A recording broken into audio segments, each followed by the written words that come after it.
This is Peter Pan, written by James Matthew Barrie. Contents: Chapter 1, Peter Breaks Through. Chapter 2, The Shadow. Chapter 3, Come Away, Come Away. Chapter 4, The Flight. Chapter 5, The Island Come True. Chapter 6, The Little House. Chapter 7, The Home Under the Ground. Chapter 8, The Mermaid's Lagoon. Chapter 9, The Never Bird. Chapter 10, The Happy Home. Chapter 11, Wendy's Story. Chapter 12, The Children Are Carried Off. Chapter 13, Do You Believe in Fairies? Chapter 14, The Pirate Ship. Chapter 15, Hook or Me This Time. Chapter 16, The Return Home. Chapter 17, When Wendy Grew Up. Chapter 1, Peter Breaks Through. All children, except one, grow up. They soon know that they will grow up, and the way Wendy knew was this. One day when she was 2 years old, she was playing in a garden, and she plucked another flower and ran with it to her mother. I suppose she must have looked rather delightful, for Mrs. Darling put her hand to her heart and cried, "Oh, why can't you remain like this forever?" This was all that passed between them on the subject, but henceforth Wendy knew that she must grow up. You always know, after you are 2, 2 is the beginning of the end. Of course, they lived at 14, and until Wendy came, her mother was the chief one. She was a lovely lady, with a romantic mind and such a sweet mocking mouth. Her romantic mind was like the tiny boxes, one within the other, that came from the puzzling East. However, many you discover there is always one more, and her sweet mocking mouth had one kiss on it that Wendy could never get, though there it was, perfectly conspicuous in the right-hand corner. The way Mr. Darling won her was this. The many gentlemen who had been boys when she was a girl discovered simultaneously that they loved her, and they all ran to her house to propose to her, except Mr. Darling, who took a cab and nipped in first, and so he got her. He got all of her, except the innermost box and the kiss. He never knew about the box, and in time he gave up trying for the kiss. Wendy thought Napoleon could have got it, but I can picture him trying and then going off in a passion, slamming the door.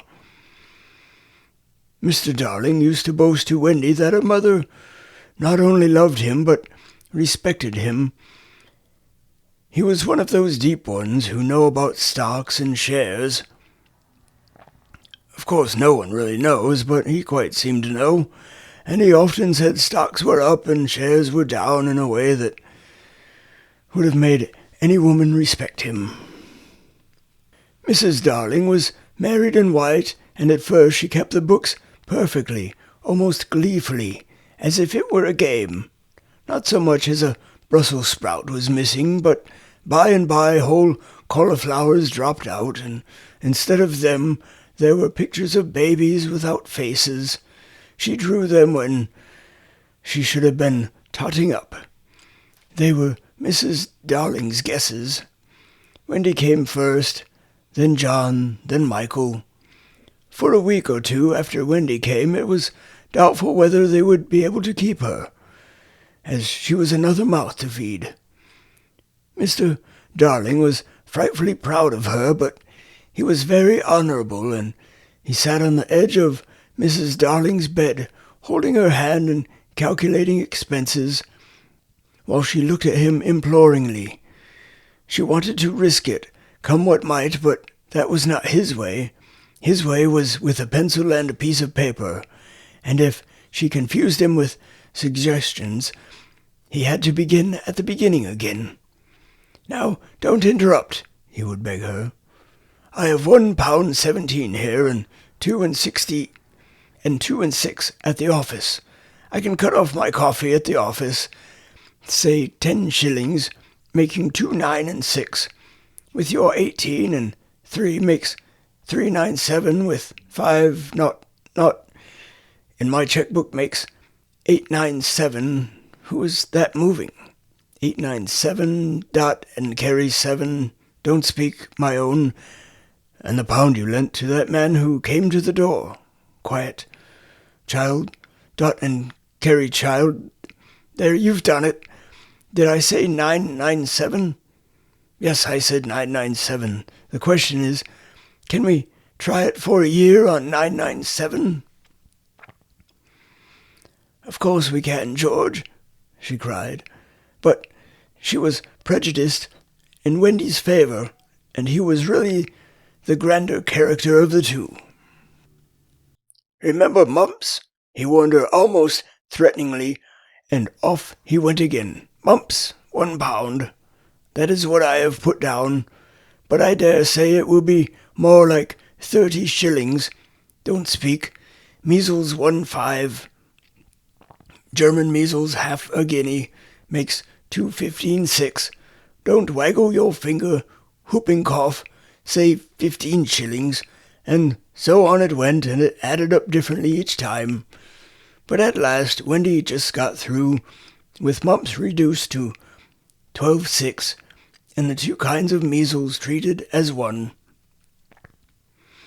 There was the same excitement over John, and Michael had even a narrower squeak. But both were kept, and soon you might have seen the 3 of them going in a row to Miss Folsom's kindergarten school, accompanied by their nurse. Mrs. Darling loved to have everything just so, and Mr. Darling had a passion for being exactly like his neighbours. So, of course, they had a nurse, as they were poor, owing to the amount of milk the children drank. This nurse was a prim Newfoundland dog, called Nana, who had belonged to one in particular until the Darlings engaged her. She had always thought children important, however, and the Darlings had become acquainted with her in Kensington Gardens, where she spent most of her spare time peeping into perambulators, and was much hated by careless nursemaids, whom she followed to their homes and complained of their mistresses. Where she spent most of her spare time peeping into perambulators, and was much hated by careless nursemaids, whom she followed to their homes and complained of to their mistresses. She proved to be quite a treasure of a nurse. How thorough she was at bath time, and up at any moment of the night if one of her charges made the slightest cry. Of course her kennel was in the nursery. She had a genius for knowing when a cough is a thing to have no patience with, and when it needs stocking around your throat. She believed to her last day in old-fashioned remedies like rhubarb leaf, and made sounds of contempt over all this new-fangled talk about germs and so on. It was a lesson in propriety to see her escorting the children to school, walking sedately by their side when they were well behaved, and butting them back into line if they strayed. On John's footer days she never once forgot his sweater, and she usually carried an umbrella in her mouth in case of rain. There is a room in the basement of Miss Folsom's school where the nurses wait. They sat on forms, while Nana lay on the floor, but that was the only difference. She affected to ignore her as of an inferior social status to themselves, and she despised their light talk. She resented visits to the nursery from Mrs. Darling's friends, but if they did come, she first whipped off Michael's pinafore and put him into the one with blue braiding, and smoothed out Wendy and made a dash at John's hair. No nursery could possibly have been conducted more correctly, and Mr. Darling knew it, yet he sometimes wondered uneasily whether the neighbours talked. He had his position in the city to consider. Nana also troubled him in another way. He had sometimes a feeling that she did not admire him. "I know she admires you tremendously, George," Mrs. Darling would assure him, and then she would sign to the children to be specially nice to father. Lovely dances followed, in which the only other servant, Liza, was sometimes allowed to join. Such a midget she looked in her long skirt and maid's cap, though she had sworn, when engaged, that she would never see 10 again. The gaiety of those romps, and gayest of all, was Mrs. Darling, who would pirouette so wildly that all you could see of her was the kiss, and then if you had dashed at her you might have got it. There never was a simpler, happier family until the coming of Peter Pan. Mrs. Darling first heard of Peter when she was tidying up her children's minds. It is the nightly custom of every good mother, after her children are asleep, to rummage in their minds and put things straight for next morning, repacking into their proper places the many articles that have wandered during the day. If you could keep awake, but of course you can't, you would see your own mother doing this, and you would find it very interesting to watch her. It is quite like tidying up drawers. You would see her on her knees, I expect, lingering humorously over some of your contents, wondering where on earth you had picked this thing up, making discoveries sweet and not so sweet, pressing this to her cheek as if it were as nice as a kitten, and hurriedly stowing that out of sight. When you wake in the morning, the naughtiness and evil passions with which you went to bed have been folded up small and placed at the bottom of your mind, and on the top, beautifully aired, are spread out your prettier thoughts ready for you to put on. I don't know whether you have ever seen a map of a person's mind. Doctors sometimes draw maps of other parts of you, and your own map can become intensely interesting. But catch them trying to draw a map of a child's mind, which is not only confused, but keeps going round all the time. There are zigzag lines on it, just like your temperature on a card. And these are probably roads in the island, for the Neverland is always more or less an island, with astonishing splashes of color here and there, and coral reefs and rakish-looking craft in the offing, and savages and lonely lairs and gnomes who are mostly tailors, and caves through which a river runs, and princes with 6 elder brothers, and a hut fast going to decay, and one very small old lady with a hooked nose. It would be an easy map if that were all, but there is also first day at school, religion, fathers, the round pond, the needlework, murders, hangings, verbs that take the dative, chocolate pudding day, getting into braces, saying 99, 3 for pulling out your tooth yourself, and so on. And either these are part of the island or they are another map showing through, and it is all rather confusing, especially as nothing will stand still. Of course the Neverlands vary a good deal. John's, for instance, had a lagoon with flamingos flying over it at which John was shooting, while Michael, who was very small, had a flamingo with lagoons flying over it. John lived in a boat turned upside down on the sands, Michael in a wigwam, Wendy in a house of leaves deftly sewn together. John had no friends, Michael had friends at night, Wendy had a pet wolf forsaken by its parents, but on the whole the Neverlands have a family resemblance, and if they stood still in a row you could say of them that they have each other's nose, and so forth. On these magic shores, children at play are forever beaching their coracles. We too have been there.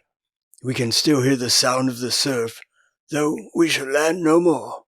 Of all delectable islands, the Neverland is the snuggest and most compact, not large and sprawly, with tedious distances between one adventure and another, but nicely crammed.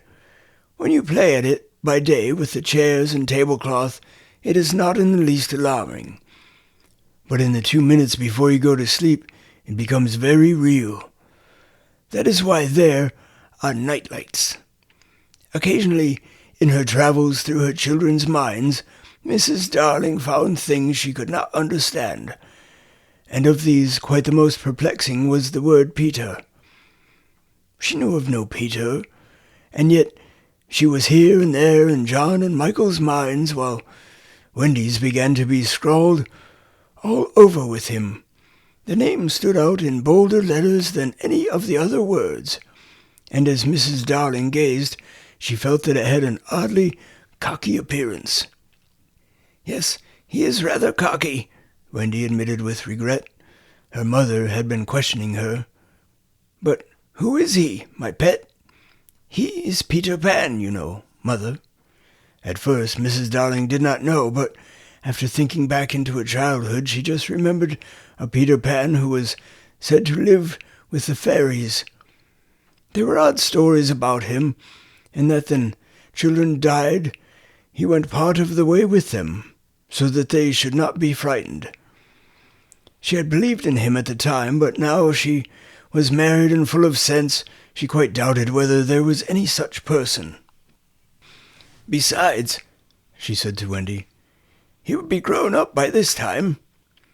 "Oh no, he isn't grown up," Wendy assured her confidently.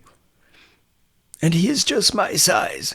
She meant that he was her size in both mind and body. She didn't know how she knew, she just knew it. Mrs. Darling consulted Mr. Darling, but he smiled.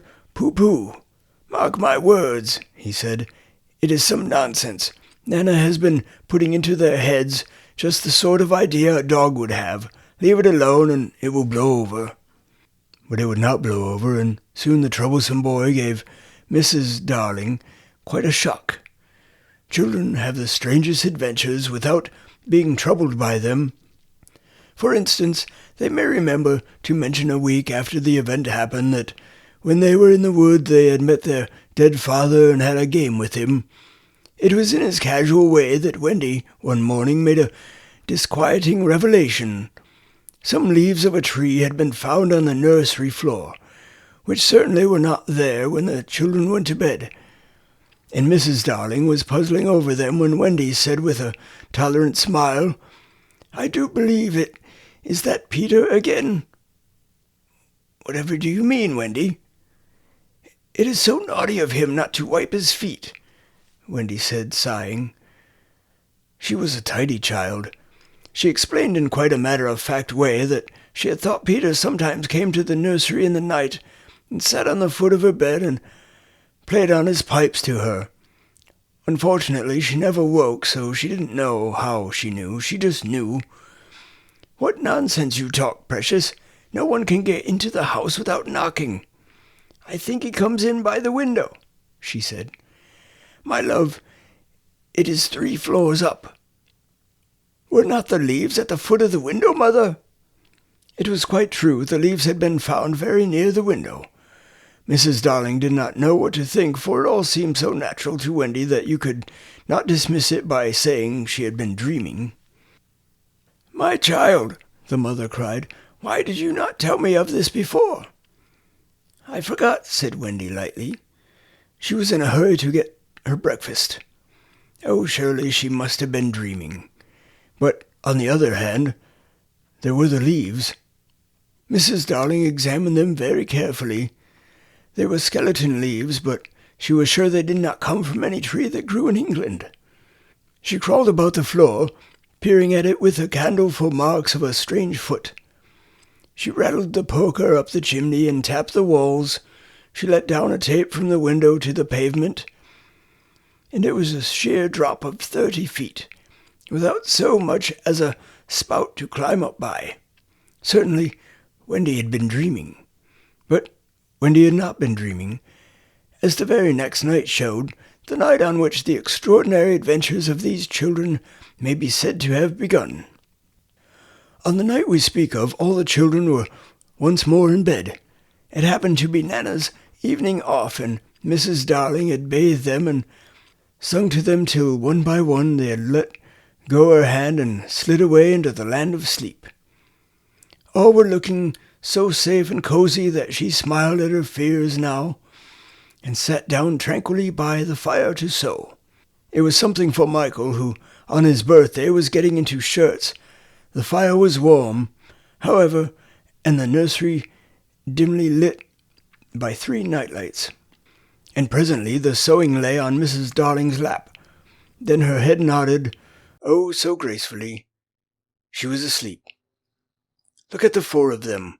Wendy and Michael over there, John here, and Mrs. Darling by the fire. There should have been a 4th nightlight. While she slept, she had a dream. She dreamt that the Neverland had come too near and that a strange boy had broken through from it. He did not alarm her, for she thought she had seen him before in the faces of many women who have no children. Perhaps he is to be found in the faces of some mothers also.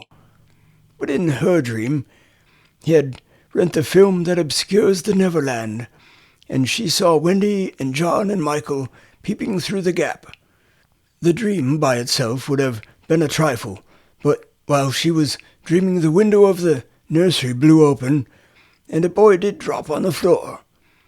He was accompanied by a strange light, no bigger than your fist, which darted about the room like a living thing, and I think it must have been this light that wakened Mrs. Darling. She started up with a cry and saw the boy, and somehow she knew at once that he was Peter Pan. If you or I or Wendy had been there, we should have seen that he was very like Mrs. Darling's kiss. He was a lovely boy, clad in skeleton leaves and the juices that ooze out of trees, but the most entrancing thing about him was that he had all his first teeth. When he saw she was a grown-up, he gnashed the little pearls at her.